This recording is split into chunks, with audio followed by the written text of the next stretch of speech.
зарплаты и безработицы, и, наверное, давайте начнем с зарплат. Что я здесь собрала, это медианная годовая зарплата в стране. Опять же, в странах, допустим, таких как США, федеративных, это будет средняя зарплата по стране, то есть в разных штатах она может довольно сильно отличаться. И налоги, тоже налог будет посчитан как средний налог по стране, потому что в США, допустим, в разных штатах разная налоговая система в плане того, что федеральный налог будет одинаковый, а налог штата будет отличаться. То есть вот этот налог посчитан на вот эту медианную зарплату, и это средний налог будет по разным штатам. То есть, допустим, в нашем штате Вашингтон, скорее всего, налог будет чуть ниже, потому что у нас нет налога штата, а средняя зарплата, скорее всего, медианная будет чуть выше. Но, как вы видите, это просто статистика для сравнения разных стран, и отранжирована она по зарплате, которая остается у людей на руках после оплаты ренты. И я сейчас объясню, как вы видите, Сингапур на первом месте. Медианная годовая зарплата $74 500. Довольно маленький налог по сравнению с другими странами, 16,7. Здесь посчитано, сколько после налогов у людей остается денег. То есть, соответственно, это годовая зарплата, умноженная на единицу минус 16% налога и поделенная на 12 месяцев. То есть в Сингапуре после уплаты налогов у людей на руках остается $5174. Как вы видите, это не самая высокая здесь зарплата. Самая высокая будет в Швейцарии после уплаты налогов, несмотря на то, что здесь налог повыше.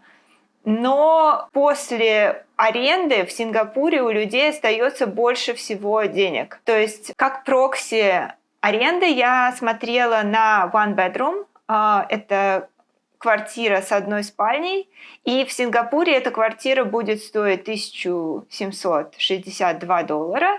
Соответственно, после уплаты аренды на руках у людей в Сингапуре остается $3412. Из-за того, что в Швейцарии аренда выше, у людей на руках останется примерно на $200 меньше. Но Сингапур и Швейцария, насколько я понимаю, это довольно сложные страны для иммиграции, и туда не так легко попасть. А в США в этом плане попасть легче. Эта страна активно принимает беженцев из некоторых стран. В то же время здесь есть рабочая иммиграция, которая, конечно, более сложная, потому что здесь есть лотерея, но она очень активная. США в данном случае на третьем месте. Сколько у людей остается после уплаты налогов, это $3170. Конечно, в разных странах вот эта сумма, которая остается после уплаты налогов, будет означать, в принципе, разные вещи, потому что, допустим, в США стоимость жизни будет намного дороже, чем, например, в Германии. Я просто это знаю, потому что мы думали в какой-то момент переехать в Германию, мы довольно много там путешествовали, я знаю, что там,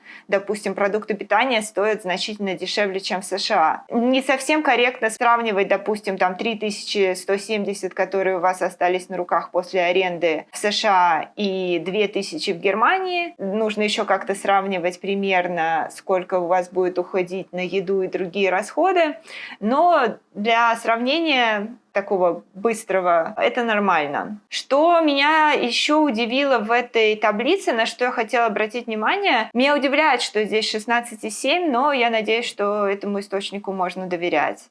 Еще что меня удивило, то, что в Германии по сравнению с другими европейскими странами не такой высокий налог. Допустим, в Скандинавии, в Швеции, в Норвегии он значительно выше, в Дании тоже и в Финляндии. Вот, соответственно, вся Скандинавия значительно выше налог, чем в Германии. И где-то еще я видела в Нидерландах очень высокий налог. Но при этом я слышала очень много про высокие налоги в Германии, и, насколько я понимаю, налоги сильно увеличиваются, когда вы зарабатываете больше, чем вот эту среднюю зарплату, медианную. То есть, если вы зарабатываете там 80 тысяч долларов или ближе к 100 тысячам долларов, вы будете платить уже значительно более высокий налог в Германии. Но на медианную зарплату налог довольно средний для Европы, и, соответственно, на руках остается 2054 доллара после оплаты аренды.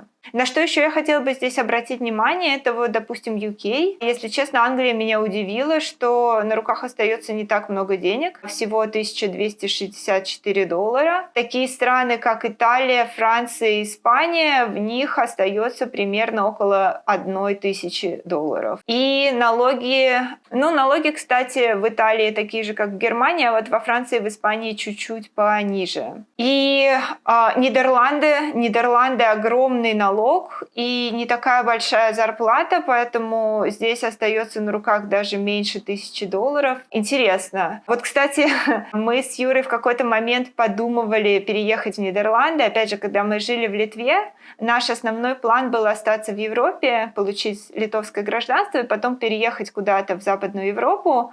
И мы рассматривали вот в том числе и Нидерланды в последний момент, потому что мне нравилась Германия. Юре в какой-то момент она тоже нравилась, но потом разонравилась. Мне нравится все вот это вот супер упорядоченное, когда люди следуют правилам, четкость, соблюдение каких-то законов и так далее. Юре, наверное, это не очень нравится. Юра хотел очень в Скандинавию. Мне, в принципе, тоже очень нравится Скандинавия всем, кроме погоды, поэтому я наотрез отказывалась ехать на север. Вот. А Нидерланды были как раз местом, в которое мы приехали, и прям мы оба влюбились в Амстердам, в Роттердам, в Гааге мы еще были. И вот как раз после этой поездки мы подумывали, что, возможно, вот Нидерланды — это такое место, которое нравится нам обоим. Но мы не настолько серьезно его рассматривали, чтобы прямо уже приценяться, чтобы считать, сколько что стоит, сколько мы сможем там зарабатывать. Ну и да, цифры вот эти средние показывают, что, возможно, это не самое лучшее место в Европе.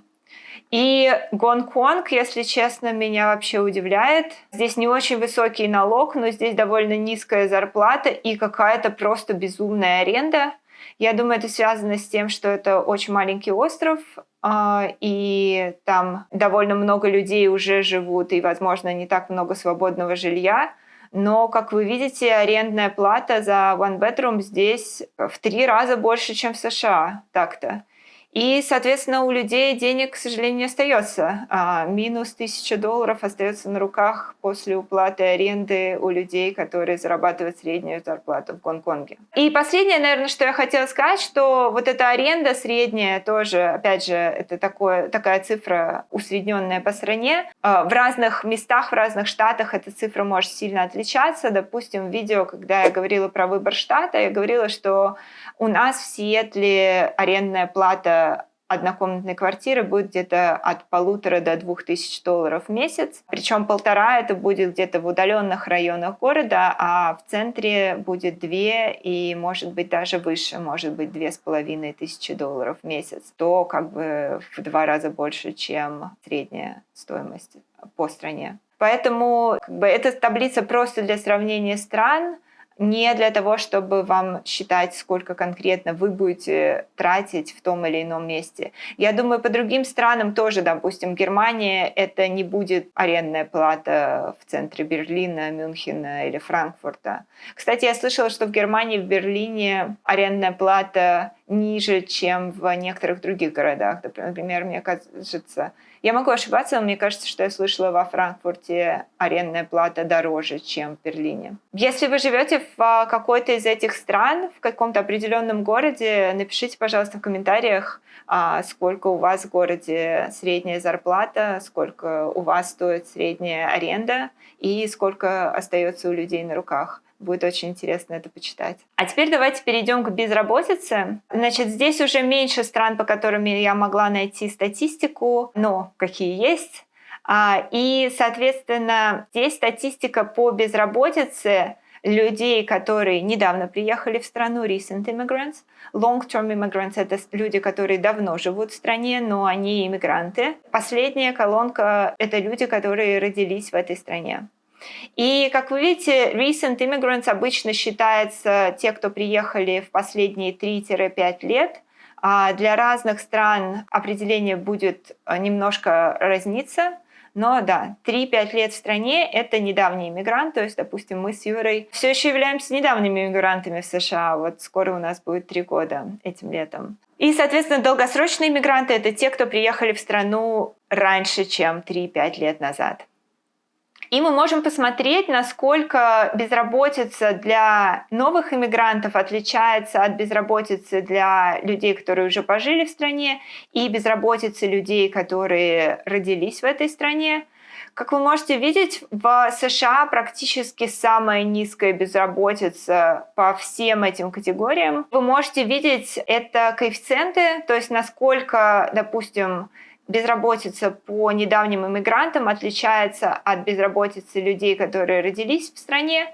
И, соответственно, в США недавние иммигранты, по ним безработица в 2,1 раза больше, чем безработица у тех, кто родился. Давнишние иммигранты в 1,4, ну, то есть примерно в 1,5 раза больше по ним безработица, чем по людям, которые родились в стране. Как вы можете видеть, в США довольно низкая безработица в принципе, за ней идут Австралия и Великобритания тоже с довольно низкой безработицей, и коэффициенты примерно похожие, даже вы можете видеть, что в Австралии и в Великобритании чуть меньше разрыв между новыми иммигрантами и теми, кто родились в стране. Кстати, в Европе тоже единственная страна, где большой разрыв, это Германия. Вы можете видеть, давние иммигранты в Германии, у них разрыв с теми, кто родился, такой же, как в США у недавних иммигрантов. По всем остальным европейским странам эти коэффициенты не такие высокие, то есть безработица по людям, которые приехали, и людям, которые родились в стране, она довольно схожая. Но при этом вы можете увидеть, что это Канада, по ней безработица выше, чем в США, UK, Австралии, но ниже, чем в Европе. Но в Европе довольно высокая безработица. Если не считать Германии, где безработица, кстати, для тех, кто родился, даже ниже, чем в США, то по всем остальным европейским странам безработица, к сожалению, не очень хорошая. Вот вы можете видеть Францию, Италию и Испанию. Испания, причем хуже всего, 12% для людей, рожденных в стране, и 13,6% для недавних иммигрантов. А если вы едете в эти страны, подумайте, возможно, вам желательно иметь работу до того, как вы приедете в страну, на которой вы можете что-то зарабатывать в первое время. Сюда я добавила, соответственно, зарплаты из предыдущей таблички, которую мы смотрели. Это зарплаты после уплаты аренды. То есть это соответствует колонке S, вот этой, в предыдущей табличке. И вы можете посмотреть, да, США в этом плане, конечно, выигрывает не только по безработице, но и по зарплатам. А в колонках J и K я хотела примерно показать, какая будет зарплата, учитывая безработицу. То есть я из этой зарплаты вычитала единицу минус безработицу для новых иммигрантов и единица минус безработица для людей, которые долгое время в стране, чтобы посмотреть, возможно, какие-то страны становятся более или менее привлекательными с учетом безработицы.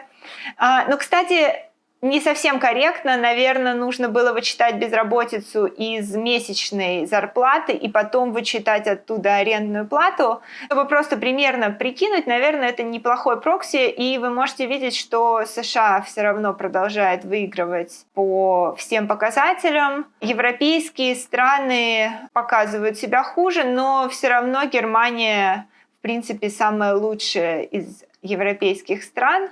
Да, по Корее, по недавним иммигрантам статистики нет, поэтому эту цифру нужно отсюда исключить. С учетом безработицы не то чтобы сильно менялась картинка. Я не вижу, чтобы здесь что-то стало катастрофически лучше или хуже с учетом безработицы.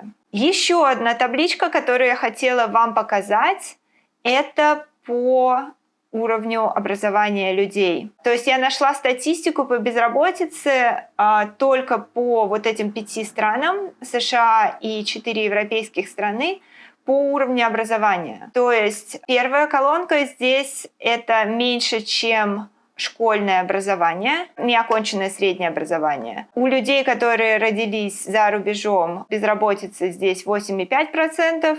у местных 3,7. И вот здесь самый высокий гэп между людьми, которые иммигранты, и теми, которые здесь родились. Здесь, к сожалению, нет уже разделения на новых и не новых иммигрантов, такой статистики нет, так что здесь рассматриваются в принципе иммигранты, независимо от того, когда они приехали. Вторая графа — это законченное среднее образование. High school — это то, что в нашем понимании школа, полная школа. Здесь уже 1,5 на 50% выше безработица у иммигрантов по сравнению с местными. И, как вы можете видеть, в принципе, безработица иммигрантов при наличии полного среднего образования сильно снижается. Третья колонка — это college или associate degree. Это техническое образование, то, что у нас называется колледж, училище, то есть это не высшее образование. И здесь опять же снижается процент по обеим категориям и иммигрантов, и рожденных в стране. И последнее — это люди, у которых есть высшее образование и больше, то есть, возможно, мастер, кандидатское тоже сюда входит. И опять же, процент безработицы снижается. Гэп здесь между двумя категориями такой же в 50%, но посмотрите, насколько низкая безработица. То есть у иммигрантов безработица 2,6%, у людей, которые рождены в стране, 1,7%. Вообще 1,7% безработицы — это ужасная нехватка народа. То есть считается, что нормальная безработица, это около 5%, когда все, кто хотят работать, они работают. Может быть, 4-5%. То есть, в принципе, сейчас безработица в США средняя 3,5 у тех, кто родились. И это низкая безработица. Это значит, что людей не хватает. Теперь вы можете посмотреть европейские страны. Здесь уже будет 3 категории, то есть меньше, чем среднее образование, то есть неоконченная школа, оконченная школа и некое высшее образование, то есть здесь уже нету этого колледжа. Но вы можете посмотреть по 3 категориям, и вы можете видеть, насколько выше в Европе безработица по всем из этих категорий. То есть если вы можете видеть, во Франции высшее образование 6,6% для иммигрантов безработица, 4,7% для тех, кто родился в стране. В США без школьного образования те, кто родились в стране, имеют безработицу 3,7%. Просто со школьным дипломом 5% безработицы у мигрантов в США. Такой безработицы чаще всего нет даже с высшим образованием в европейских странах. Вот вы можете видеть, с высшим образованием иммигранты имеют безработицу 6,6% во Франции, 6,2% в Италии, 8,4% в Испании. Вот только в Германии она 4,2%, что очень близко к тому, что считается естественная безработица, когда все, кто хотят работать, они работают.